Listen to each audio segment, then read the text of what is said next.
May ilang mga tagasunod si Juan na tagapagbautismo ang pumunta kay Jesus at nagtanong, "Kami at ang mga Pariseo ay madalas mag-ayuno.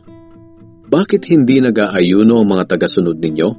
Sumagot si Jesus, "Maaari bang magdalamhati ang mga panauhin sa kasalan habang kasama pa nila ang lalaking ikakasal? Siyempre hindi.